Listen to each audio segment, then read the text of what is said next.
ஜெயா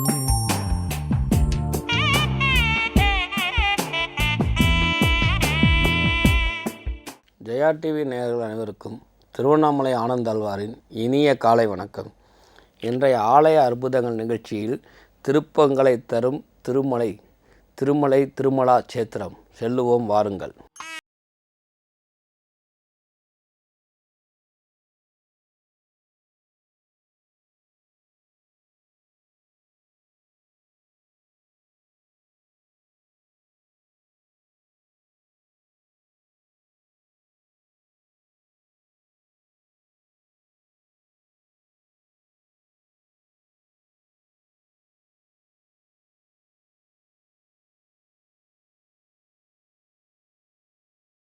தடவை இப்போ நம்ம தெரிவு கொண்டாலும் மாறுகளிக்கும் திருமலைக்கும் என்ன தொடர்பு, இந்த திருமலையில் இருக்கக்கூடிய அதிசயங்கள் என்ன, இதை நம்ம பிரதானமாக பார்த்துவிட்டு ஆலயத்துள் செல்வோம்.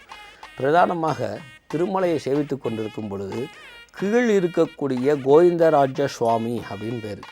இந்த சுவாமி என்ற திருநாமம் கொண்ட பள்ளி கொண்ட பெருமாள் இருக்கக்கூடிய சேத்திரம் சிதம்பரத்தில் இருக்கக்கூடிய தில்லை கோவிந்தராஜ சுவாமி. அதற்கு அடுத்ததாக இங்கு கீழ் திருப்பதியில் இருக்கக்கூடிய கோவிந்தராஜ சுவாமி.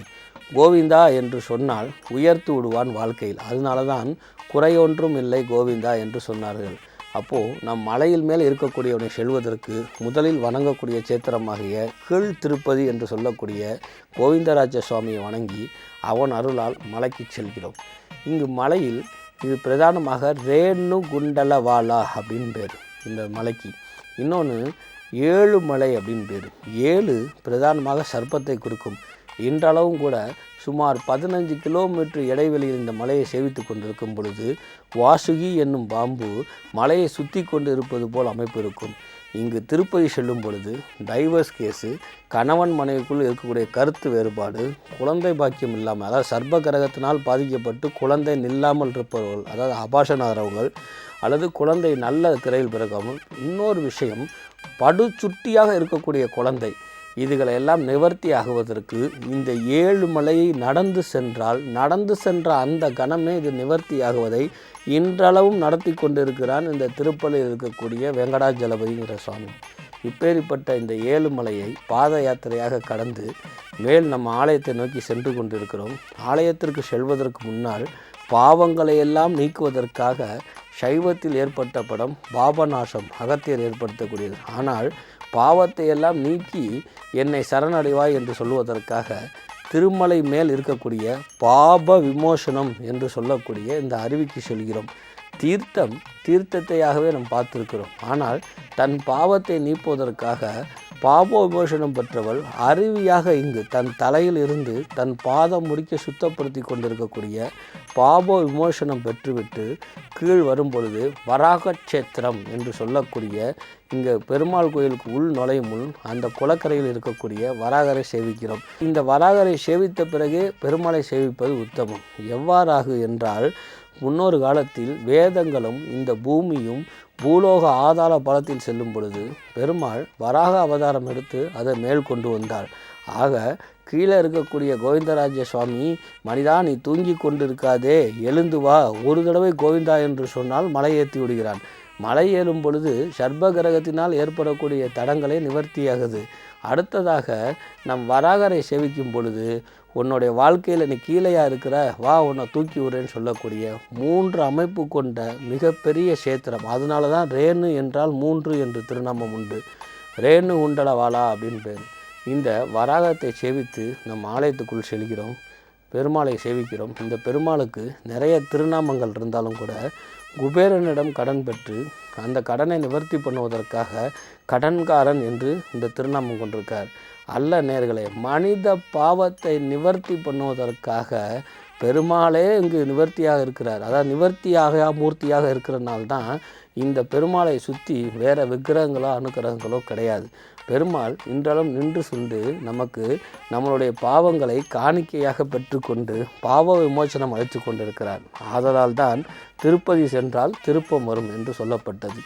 இப்படி தன்னுடைய பாவங்களை ஃபுல்லாம் முடியாகவும் காணிக்கையாகவும் ஏற்றுக்கொள்கிறார். இதில் கூட இந்த பெருமாளனுடைய அதிசயம் அற்புதம் என்னவென்றால், காசு மட்டும் இல்லை, உனக்கு எதுவுக்கே உதவாத முடி, அந்த முடியை கூட நான் காணிக்கையாக எடுத்துக்கிறேன்னு சொல்ல முதலில் முடி காணிக்கை ஏற்பட்டக்கூடிய ஒரு அற்புதமான ஆலயம் திருப்பதி திருமலை என்று சொல்லக்கூடிய இச்சேத்திரம்.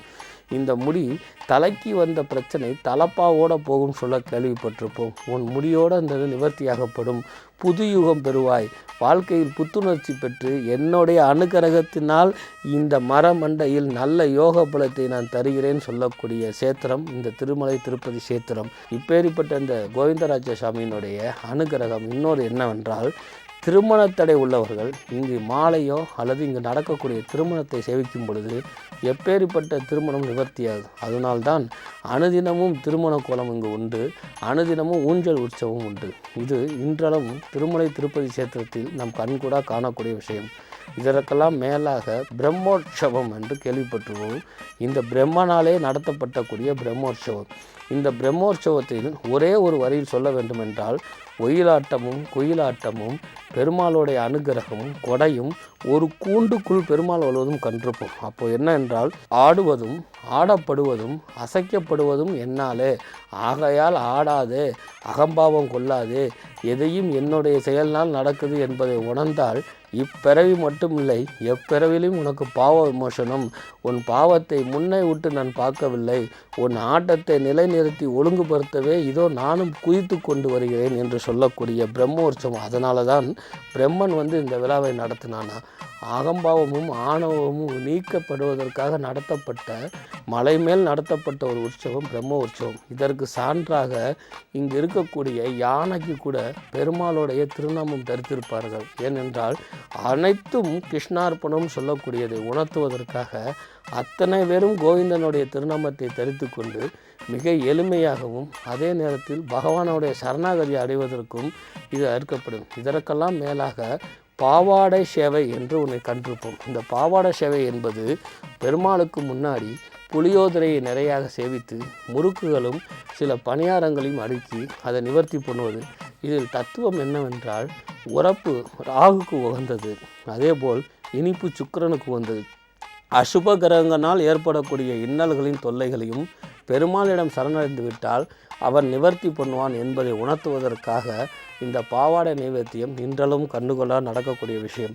இதற்கும் மேலாக வியாழக்கிழமை பெருமாள் எல்லாத்துக்கும் அர்ப்பணித்து எல்லோரும் ஒருவரே, முக்கண்ணனும் அதாவது பிரம்மனும் சிவனும் கூட என்னுள் அடக்கம் என்பதற்கு உணர்த்துவதற்காக சுமார் 2 மணி நேரம் துண்ணுத்துப்பட்டேன்னு சொல்லக்கூடிய உபுதி அணிந்து கொண்டு சேவை சாய்க்கக்கூடிய பெருமாள் எல்லா வகையிலும் நான் வளைந்தும் நெளிந்தும் கொடுத்து மனிதர்களாகிய பாவியர்களாகிய உங்களுடைய பாவத்தை நீக்க மலை மேல் நின்று கொண்டு மலை மேலே இருக்கக்கூடிய பிரச்சனைகளை நிவர்த்தி பண்ணுவதற்காக இருக்கிறேன். ஆதலால் இதை உங்களுக்கு இருக்கக்கூடிய பாவத்தை நீக்குவதற்கு நான் தயாராக இருக்கிறேன்னு சொல்லக்கூடிய சேத்திரம். இதில் ஆழ்வார்கள் மங்களாஸ்தானம் பண்ணப்பட்டிருந்தாலும் நான் உயர்ந்தவன் பணக்காரன் என்ற ஆணவம் இல்லாமல் ஸ்ரீவில்லிபுத்தூரில் இருக்கக்கூடிய ஆண்டாள் திருமலையை சூடிக்கொண்டு பிரம்ம உற்சவம், ஏன் பௌர்ணமியில் வரக்கூடிய கருட சேவைக்கு கூட ஆண்டாளுடைய அந்த திருநாமமாகப்பட்ட மாலையை சூடிக்கொண்டு அருள் பாலித்து கொண்டு இருக்கக்கூடிய அதி அற்புதமான சேத்திரம் இந்த திருப்பதி திருமலான்னு சொல்லக்கூடிய இந்த சேத்திரம்.